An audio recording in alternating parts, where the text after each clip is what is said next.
আমাৰ আজি ভিডিঅ'টোত আমি পঞ্চতীৰ্থ দৰ্শনৰ তৃতীয় দৰ্শনত আহিছোঁ আৰু এই মন্দিৰটো হৈছে কেদাৰ মন্দিৰ। এই মন্দিৰৰ বিষয়ে আমাক সবিশেষ জনাব দিলীপ দাই। এই মন্দিৰটো কেদাৰ নামটো কেনেকুৱা কৰি আহিল প্ৰথমে সেইটো কওঁ। কেদাৰৰ অৰ্থটো কে মানে কাণ, দাৰ মানে পত্নী। যেতিয়া দক্ষ ৰজাৰ যজ্ঞত সতীয়ে দেহত্যাগ কৰে, শিৱই কান্ধত লৈ ঘূৰি ফুৰিছিল। বিষ্ণু ভগৱানে এটা এটাকৈ অংগ কাটি আছিল আৰু সেই 51টা অংগ য'ত য'ত পৰিল সেই 51খন শক্তিপীঠ হৈ গ'ল। আৰু যিটো 52 নম্বৰ অংগ সেইটো বিষ্ণু ভগৱানে কাটিব নোৱাৰে, কাটিলে শিৱৰ মুণ্ডটো কটা যায়। সেইকাৰণে কটাটো বন্ধ কৰি দিলে আৰু বিষ্ণু ভগৱানে শিৱই কোনফালে যায় অনুসৰণ কৰিলে। আৰু শিৱই সতীক লৈ সতী দেহত্যাগ কৰাৰ আগত সতীক লৈ ইয়াতে ফুৰিব আহিছিল। এইখন 2 নম্বৰ কৈলাশধাম হিচাপে পৰিগণিত হৈছিল। সেই সময়ত যেতিয়া শিৱই হাজোত সোমাই 52 নম্বৰ অংগটো কান্ধত লৈ সেই সময়ত আহি ইয়াতে জিৰণি লয়, অৰ্থাৎ নিজৰ ঘৰ পোৱাৰ দৰে হ'ল আৰু ভাগৰটো বেছি লগা অনুভৱ কৰি ইয়াতে জিৰালে।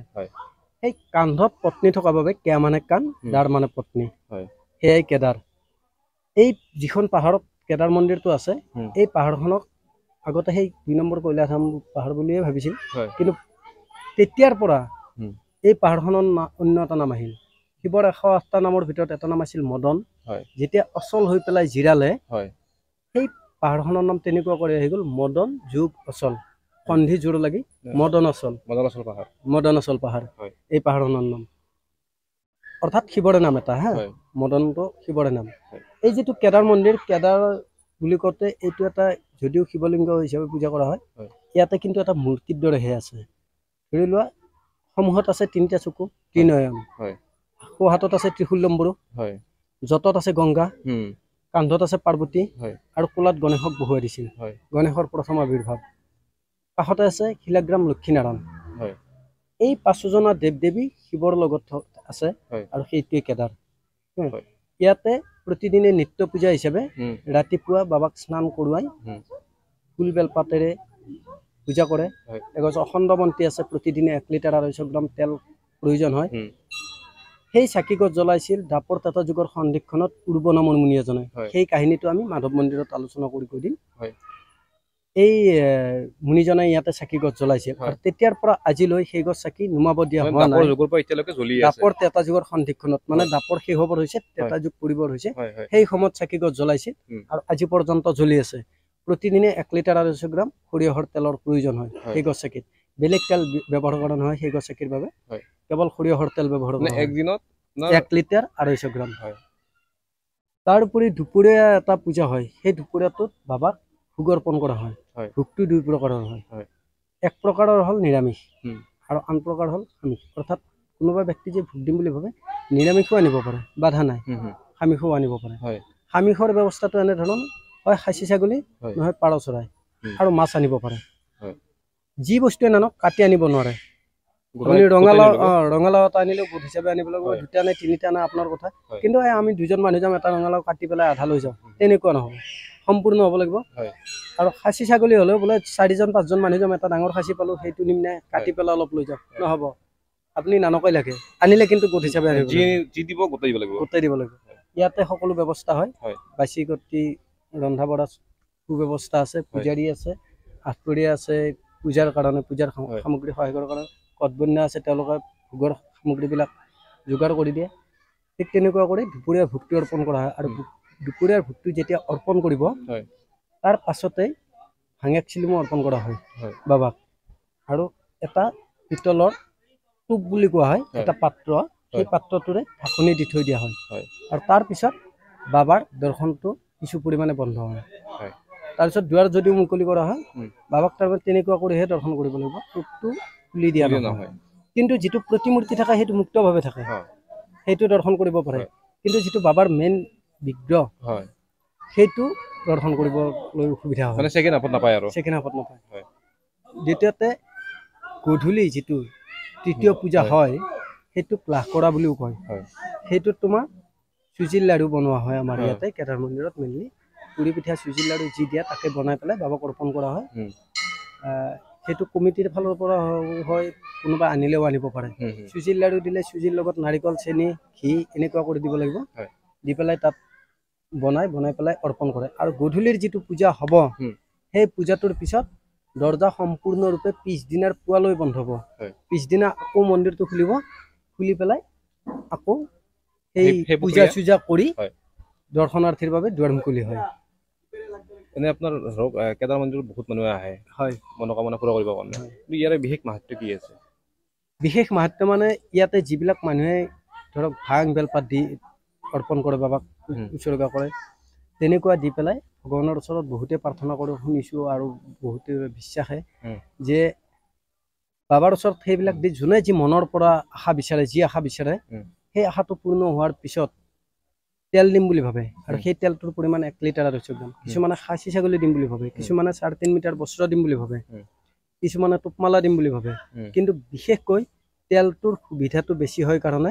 আৰু তেলটো যিকোনো ঠাইত এভেইলেবল কাৰণে তেলটোৰ কথা বেছি কয় আৰু সেই দাপৰৰ পৰা জ্বলি থকা চাকি গছৰ কাৰণে সুবিধাজনক হয় গতিকে বেছিভাগ মানুহে তেল কৈ পেলাই গুচি যায় আৰু বহুত তেনেকুৱা মানুহ দেখিছোঁ হাতত তেল লৈ আহে বা দোকানত বিচাৰে যে তেল আছে নেকি পনীৰ তেল দিব লগা আছিল অৰ্থাৎ যিটো কৈ যায় সেইটো পূৰণ হোৱাৰ পিছত তেলটো দিব আহে তেনেকুৱা বহুত মানুহ পাইছোঁ এতিয়া যিটো বাবাৰ টোপ বুলি কৈছোঁ নহয় ইয়াৰে মাধৱ মন্দিৰত জালমালা কিছুমান বেলেগ বেলেগ মন্দিৰত বেলেগ বেলেগ কিবা এটা স্পেচিয়েল বস্তু থাকে ইয়াৰে যিটো স্পেচিয়েল মালা হয় সেইটো টোপ মালা হয় যিটো পিতলৰ টোপেৰে বাবাক ঢাকি থোৱা হয় সেই টোপটো ধৰাকৈ এডাল মালা লাগে সেই মালাডাল বেলপাতৰো হ'ব পাৰে বা নাৰ্জী ফুল গেন্ধে ফুল সেইটো ফুলৰো হ'ব পাৰে সেই মালাডাল দীঘলে 1.5 ফুট বহলে 1.5 ফুট আৰু বস্তুটো টোপৰ দৰে বনাই আনে সেইটো মালিবিলাকে জানে ধুনীয়াকৈ বনাই দিয়ে আৰু সেইটো সেই টোপটোত পিন্ধায়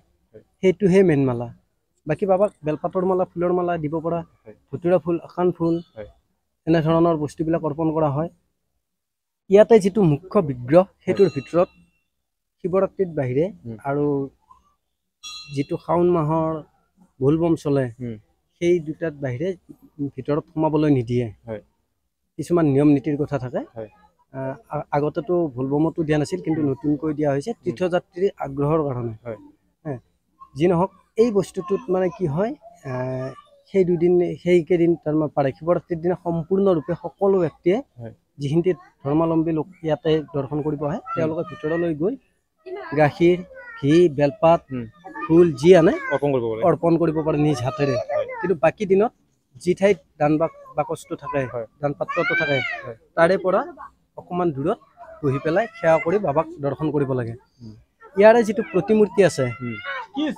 সেইটো 5 মুখ 10 হাত ঋষভ বাহনৰ ওপৰত আছে সেইটো কেদাৰ মন্দিৰৰ মানে শিৱ বাবাৰ এটা প্ৰতিমূৰ্তি হয় সেইটো নগৰ ভ্ৰমণত যায় যেনে মই অকণমান আগতে তোমালোকক কৈ আহিছোঁ যে আগৰ ভিডিঅ'ত কোৱা হৈছে যে মাঘ মাহ আৰু পুহ মাহৰ যিটো দুমাহী হয় দুমাহীৰ দিনা গণেশ মন্দিৰলৈ যায় তাত বাবাই বহে ঠিক সেই সময়তে মাধৱ গোহাঁইজনো আহে এইফালে কামেশ্বৰ মন্দিৰৰ যিটো প্ৰতিমূৰ্তি সেইটো আহে আহি তিনিওজনা বহে ঠিক তেনেকুৱা কৰি বছৰটোৰ বিষয়ে আলোচনা কৰে ক'ত ক'ত যাব সমাজখন কেনেকুৱা কৰি চলিব তেনেকুৱা এটা জনবিশ্বাস হৈ আছে আৰু ঠিক তেনেকুৱা কৰি অশোক অষ্টমী বাৰণী অশোক অষ্টমী হ'লে ব্ৰহ্মপুত্ৰত যায় শুৱালকুছিত বাৰণীত যায় আপোনাৰ ফাকুৱাত যায় ৰাজা ফাকুৱাত যায় আমাৰ এই হাজোত ফাকুৱা দুটা এটা হ'ল ফাকুৱা হোলী আৰু এটা ৰাজা ফাকুৱা এইবিলাক উৎসৱত যায় গ'লে সেই প্ৰতিমূৰ্তিবিলাকক সজাই পৰাই নিয়ে আৰু এটা ডাঙৰ কথা যে আমাৰ যেতিয়া ভগৱানবিলাকৰ নগৰ ভ্ৰমণ হয় আগত মুছলমান যোৱাটো অনিবাৰ্য হাতত লাখুটি লৈ আৰু কিছুমান মন্দিৰৰ সামগ্ৰী থাকে এই ছত্ৰ বুলিও কোৱা হয় এনেধৰণৰ কিছুমান বস্তু লৈ আগে আগে যায় যাতে তেওঁলোকে ট্ৰেফিক জামটো কমাব পাৰে ধৰ্মীয় এটা উৎসৱত তেওঁলোকেও সহায় এটা কৰে আৰু সেইটো পৰম্পৰাগতভাৱে চলি আহি আছে এনেকুৱা কৰি আমাৰ এই মন্দিৰটো চলি আছে এইখিনি এইটো বিশ্বকৰ্মাৰ দিনৰে নাই পুনৰ নিৰ্মাণ হোৱা নাই এইটো বিশ্বকৰ্মাৰ দিনৰে যিমান আছে শিলেৰে নিৰ্মিত একদম ওপৰলৈ শিল এইটোত কোনো ধৰণৰ মডিফাই হোৱা নাই এইটো পৌৰাণিকে সম্পূৰ্ণ পৌৰাণিক আগতে ভোগঘৰ আছিলে এইফালে সেইটো আছিল এই হেৰিবিলাক আছে নহয় এইখিনিৰ লগতে লগ লাগি আছিল এইবিলাক আহোম ৰজাৰ দিনত বনোৱা কিন্তু ইয়াৰে যিটো মেইন মন্দিৰ এইটো যদি চাব যায় আপুনি প্ৰত্যেকটো শিলৰ আৰু এইটো এই বিশ্বকৰ্মাৰ হয় এইটোৰ কোনো চন লিখিত নাই ইয়াৰে এখন ফলক আছে, হয়। তাত আছে। এইখন ফলক কোনেও ধৰিব নোৱাৰে হয়। কি আখৰ, কিন্তু ইয়াতে সেই ৰজাৰ দিনৰে ফলক এই এখন আছে। ভাষাটো মানে স্পষ্ট ভাষা নহয়। হয়। এইটো শিৱৰ বুলি লিখা আছে, হয়। তেনেকুৱা কিবা কানি আছে, কিন্তু ধৰিব নোৱাৰে। এই কমল ৰাজেশ্বৰ সিংহ, অৰ্থাৎ এইখন ৰাজেশ্বৰ সিংহৰ দিনতে হ'ব লাগে আৰু তেনেধৰণৰ। বাকী আপোনাৰ সন্মুখতে আছে দুৰ্গা মন্দিৰ। দুৰ্গা মন্দিৰ লক্ষ্মী সিংহ বনাইছিল। হয়, এইটো লক্ষ্মী সিংহই 1774 খ্ৰীষ্টাব্দত নকুছিৰ পৰা আনি ইয়াতে প্ৰতিষ্ঠা কৰা বুলি উল্লেখ আছে। এই দুৰ্গা মন্দিৰটোত প্ৰতি বছৰে দুৰ্গা পূজা পালন কৰা হয়, আৰু কেদাৰত শিৱৰাত্ৰি, দুৰ্গা পূজা, মদন পূজা, মদন চতুৰ্থীৰ দিনা এই তিনিটা মুখ্য উৎসৱ পালন কৰা হয়। কেদাৰ মন্দিৰত কোনোবাই যদি বিয়া পাতিম বুলি ভাবে ইয়াতে বিয়া পাতিব পাৰে। তাৰ উপৰি হোম পুৰিব পাৰে, আপোনাৰ কেদাৰ শিৱ পূজা কৰিব পাৰে, লগতে অন্নপ্ৰসন্ন ব্যৱস্থা কৰা হয়। ইয়াতে যিকোনো শুভ কাৰ্য কৰিলে আপোনাৰ কেইদিনমান আগত কমিটিক জনাব লাগে। ইয়াতে ডাঙৰ ভোগ হ'লেও কেদাৰত হওক দুৰ্গাত হওক যদি ডাঙৰকৈ ভোগ দিয়া হয় তেনেহ'লে জনাব লাগে। আপোনাৰ অন্য মন্দিৰৰ দৰে এই যিটো দুৰ্গা মন্দিৰ, কেদাৰৰ কথাটো ইমানখিনিতে শেষ হ'ল। এই যিটো দুৰ্গা মন্দিৰ, দুৰ্গা মন্দিৰটো অন্য মন্দিৰৰ দৰে নিত্য পূজা তিনিটা হয়। ৰাতিপুৱাৰ পূজাটো দেৱীক স্নান কৰোৱাই বেলপাত, ৰক্তজবা, অন্যান্য ফুলেৰে পূজা কৰা হয়, আৰু সেই পূজাৰ পিছত দুৱাৰ মুকলি হয় তীৰ্থযাত্ৰীৰ কাৰণে, আৰু সেই দুৱাৰ মুকলিৰ পিছত তীৰ্থযাত্ৰীয়ে দৰ্শন কৰি থাকিব পাৰে। দুপৰীয়া ঠিক তেনেকুৱা কৰি ভোগ অৰ্পণ হয়। ভোগো দুই প্ৰকাৰৰ, এটা হ'ল আপোনাৰ নিৰামিষ, এটা হ'ল সামিষ। নিৰামিষ ভোগত আপুনি মচুৰৰ দাইলৰ বাহিৰে সকলো দাইল লৈ আহিব পাৰে কেদাৰৰ দৰে, আৰু ইয়াতে খাচী ছাগলী নহয়, ইয়াত পঠা ছাগলী লাগে। দুৰ্গাত পঠা ছাগলী, পাৰ, হাঁহ। হাঁহটো আকৌ কেদাৰত নালাগে, কেদাৰত খাচী ছাগলী আৰু পাৰ হয়। ইয়াতে হাঁহ, পঠা ছাগলী আৰু পাৰ, লগতে বিভিন্ন ধৰণৰ মাছ আনিব পাৰে, শোল শাল নালাগে। তেনেকুৱা কৰি মাছ মাংসও দিব পাৰে, কিন্তু যি বস্তু আনে গোট হিচাপে নিব লাগিব। দুপৰীয়া যেতিয়া ভোগ অৰ্পণ কৰা হয় কিছু সময়ৰ কাৰণে দুৱাৰ বন্ধ থাকে, তীৰ্থযাত্ৰীৰ কাৰণে নহয়, দেৱীৰ কাৰণে থাকে, আৰু তীৰ্থযাত্ৰী দৰ্শন কৰিব নোৱাৰে সেই সময়ত বন্ধ থাকে। আৰু নিৰ্দিষ্ট সময় এটা আছে, পূজাৰীয়ে সেই সময়টো জানে, সেই সময়ৰ পিছত আকৌ দুৱাৰ মুকলি হয়, আকৌ তীৰ্থযাত্ৰীয়ে দৰ্শন কৰিব পাৰে। ইয়াতে আপোনাৰ যিকোনো মালাৰ উপৰিও মাতাক চূৰ্ণি, বস্ত্ৰ দান কৰিব পাৰে। কিছুমানে কেদাৰতে হওক ইয়াতে হওক সোণৰ বেলপাত, ৰূপৰ বেলপাত, এনেধৰণৰ বিভিন্ন ফুল, ত্ৰিশূল আদি দান কৰে। কেদাৰতো ত্ৰিশূল, বিশেষকৈ কেদাৰত বেছিকৈ ত্ৰিশূল দান কৰে, কিন্তু দুৰ্গা মন্দিৰত বেলপাত বা ফুল, ৰূপৰ হওক সোণৰ হওক মানুহে মানস কৰি দান কৰে।